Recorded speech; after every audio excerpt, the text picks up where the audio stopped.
Good afternoon, everybody. I'm going to be covering today some of the new features that we're going to be introducing in the Accura scheduling module, which we've been talking about for some time, and it has developed quite a bit of interest. So to start with, what I would like to point out first of all is that really to run this module effectively, you are going to need a fairly large monitor, something like a 24-inch monitor with a resolution of 1920 by 1080.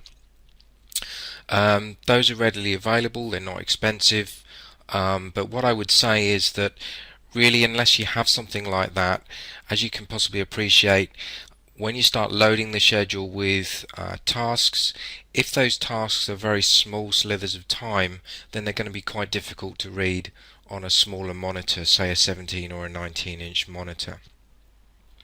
Okay, so I'm just going to cover the work area here first off. So as you can see, the work area is divided up into panes, and those panes, generally speaking, are resizable. So you can kind of distribute out your work area. So on the left here we have what are called the resources, and the resources are divided up into departments, and the actual resources you will see here will depend on your configuration of your system. So you decide what constitutes a resource, what is worth scheduling in your particular production environment. On the right hand side here we actually have a series of tabs. We have an information tab which gives us job information, we have a date navigator, and we have a resource selector. Now the resource selector lets you filter out the resources that you're looking at a given point in time, so you can effectively clean up the view, make it simpler to work with for your particular task at hand.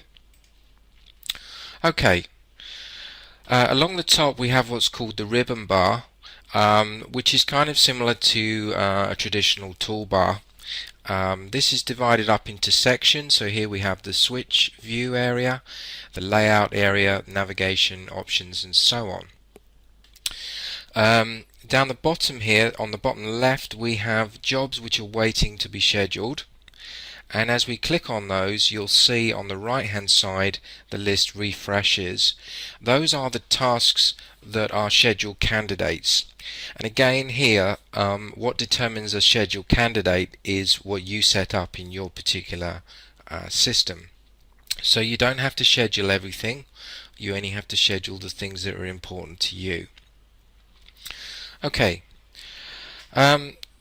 looking at the schedule view itself, we're currently in what's called Gantt view.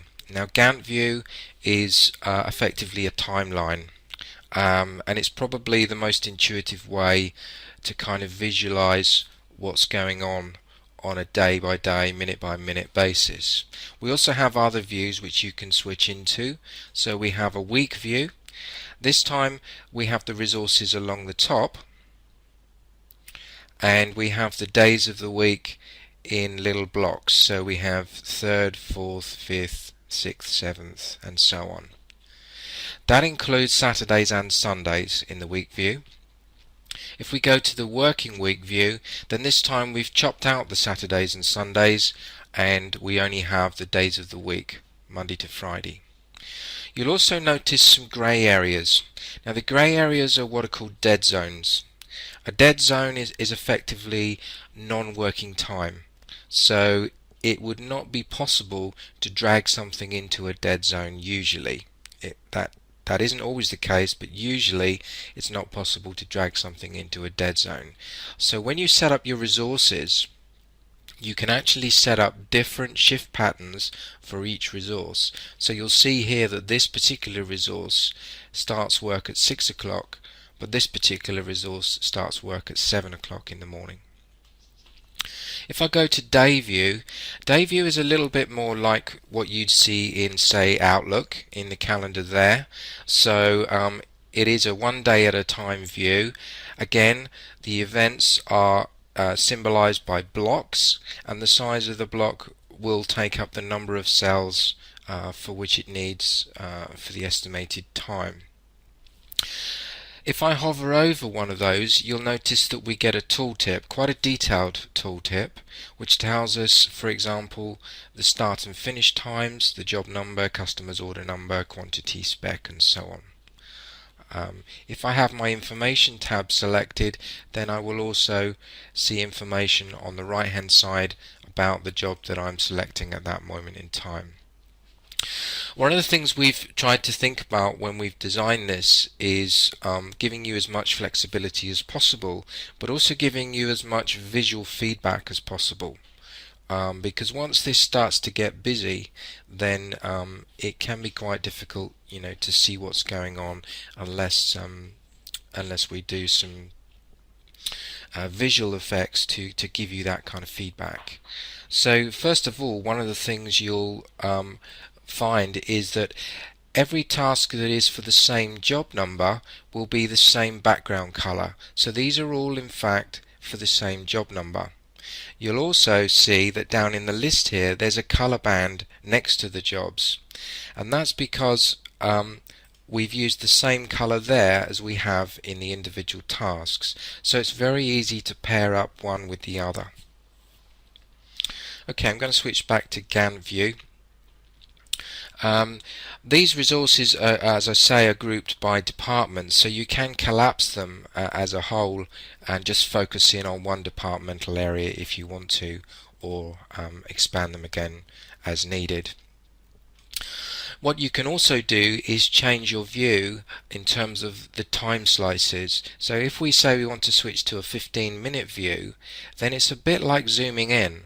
We can actually see the time bars represented bigger.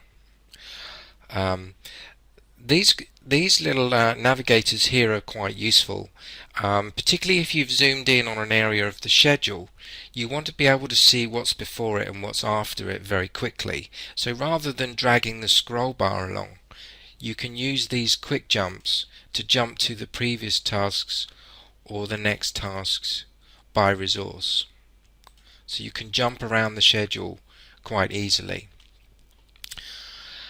Okay, we can also turn off captions, so we can turn off the hours, we can turn off the day of the week, we can turn off the weekly date range up here.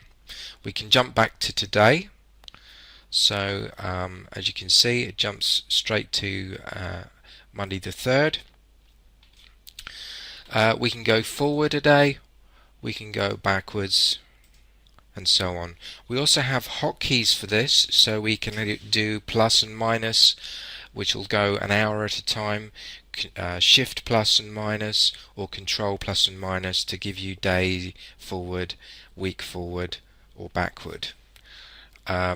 We can zoom out, which is the equivalent of changing the time scale. So we can keep zooming out, or we can zoom back in. Now by default you can set up a refresh on the schedule.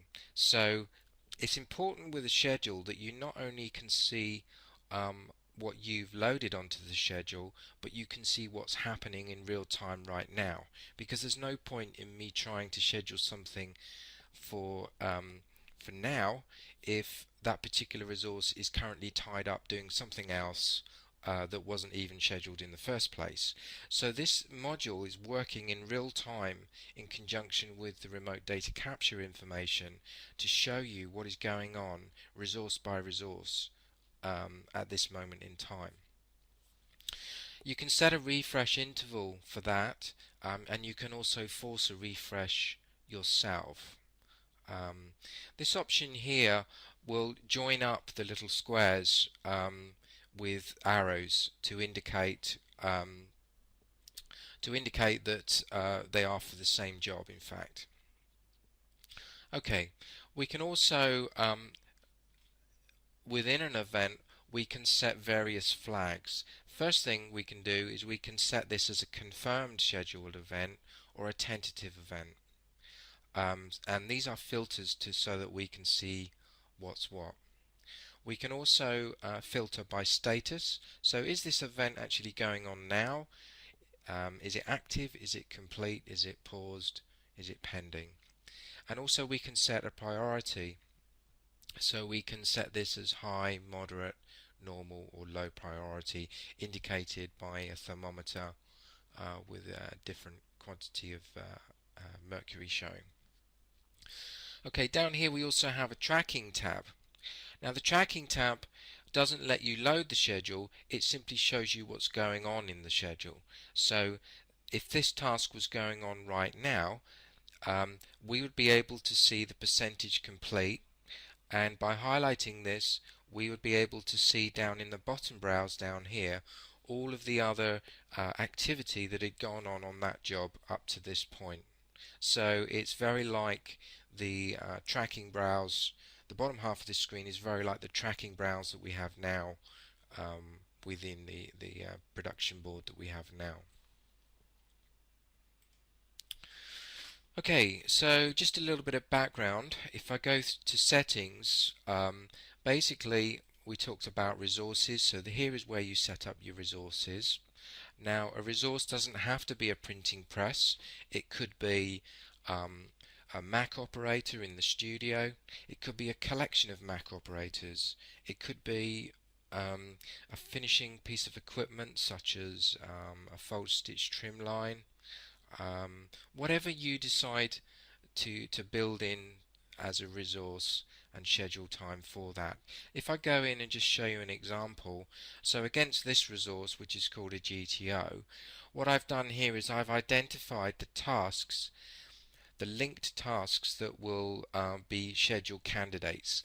So when I raise a quote and convert that into an order, it knows that these particular operations are linked to this resource, and therefore it will only display those in this bottom right hand corner. We also have the, as I said to you earlier, the concept of shifts, working shifts, and so here we can set up different hours of the week that we want this shift to represent, overtime as well, and so on. Okay, we also have options here to change the look and feel, so we can change the scheduler to black or to a whole range of other themes that we're going to ship with it.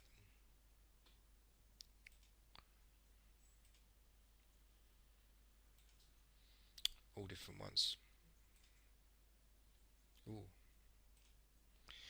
Okay, I'm going to go back to Windows 7 Classic. Okay, so what we're going to do now is just load some things onto the schedule so you can see how it behaves. So if I click on this job here, over to the right I have two operations that require scheduling. Now I can either schedule them individually or as a group. If I tag them both, I'm able to drag them onto the schedule into a free slot, and that will carry out the task. Okay, so what we're going to cover now is just doing some manipulation of the schedule, loading and editing events. So first of all, you can change your view. I'm going to select the 15-minute view. I'm just going to scroll to the right so I can see a little bit more of what I need to.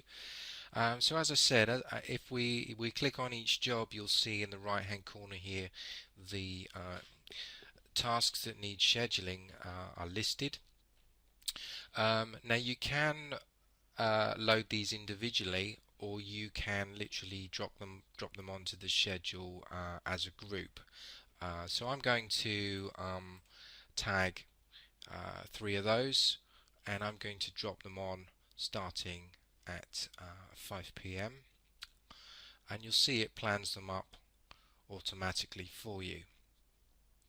They've now disappeared from the browse in the bottom right hand corner, so they're no longer available to be scheduled. Now if I highlight them, as we said before, there's a tooltip giving me more information, or I can double click that event and it brings up the update event window. Now at this point I can manually manipulate the times if I want to, I can also adjust the estimated time. I can set a priority, and I can set this as either tentative or confirmed. So if I do that, just to show you the difference in how it's represented. So now we have a thermometer which is in the red for high priority, and we have the hashed bar along the top. So if I now filter by tentative, I only see that one. If I go back to confirmed, I see confirmed. If I take all the selectors off, then I see all of them. I can adjust this using the right click menu. I can change the status of various things without having to go into the event window. I can also drag these things around, so that's really one of the beauties of having a visual scheduler is you don't need to imagine what's going on, you can see it before your eyes. Okay, we can also drag the sizes of them to resize them manually. So there's all sorts of ways in which we can manipulate the schedule. Okay, so I then would move on to another job or another task, and again pick it up, drag it onto the schedule, and there it is. Disk conversion. Now if I try and drag disk conversion onto, say, my Komori press, it's going to tell me that this is not the usual thing to do. That's because at the beginning in the settings we linked our resources with the tasks that are assigned to those resources. So it's saying that I've been a bit silly, and do I really want to do this? No, I don't. So I'm going to take that and put it onto one of my Mac operators instead. We touched on some of these toolbar options earlier. One of them was the show links option. You can see here how it links tasks for the same job together. So if the color visualization is not enough, you can see the links and you can turn that on and off. Equally, we can filter by priority, moderate, normal, low, or if we turn them all off, then we see everything. Now the status that we talked about earlier, they're all marked as pending at the moment. That's because out in the production environment, these tasks have not actually been started yet. When they are, the RDC operators will start logging times against them, and that status indicator will change to active, to pause, to complete accordingly. What you'll also see, which is kind of suggested here in the tooltip with the percentage complete option that you see there, you'll also see a visual bar filling up. So the actual event bar will fill up like a progress bar, like a glass of water filling up, so that all the way from 0 to 100%. So you'll actually see visually what's been started and what percentage of completion it's at this point in time. As we said, if we go to tracking mode will give us what's going on right now out in the factory, and the status of all of those. So you can think of this mode as a little bit like the tracking board that we have now in Accura, except that this time it's resource based instead of department based. We can turn off resources, so if we don't want to see them, we can turn them off and turn them back on later. So that's not an issue. As we touched on here, the information tab, if I click on that and then change to a different job, it changes as I highlight the jobs, the information changes. Okay, down here we've got various other filtering options. So if I'm working on, say, the print department, I don't want to see anything else, I can click filter resource to print only, and then it's only going to show me the tasks that I need to schedule for the print room. If I switch to studio, then that filter is reset to studio. Or obviously I can turn it off as well. In terms of reporting, what we're going to be offering is 3 styles of report. 2 of them are built into the technology that we're embedding here. One of them is the day view and the other is the week view. So if we have a look at a weekly view, for example, this will give you a kind of calendar view, resource by resource.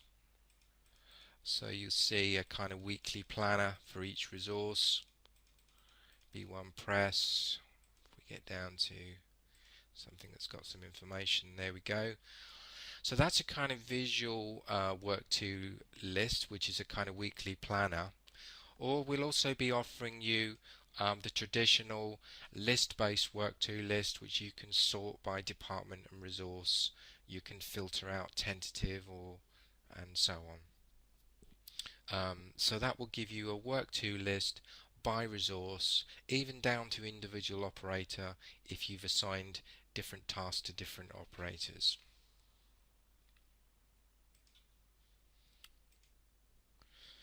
Okay, so that should give you a kind of feel for where we're going with this. It will be going into beta phase shortly, so there will be some people who've already expressed an interest that will be invited to take part in that. It does require a full upgrade of Accura to the latest internal build, which is 4.61. To do that. So thanks for watching, and if you do have any questions or comments, you can post them on LinkedIn on our group there, or you can email sales@accuramis.com. Thank you.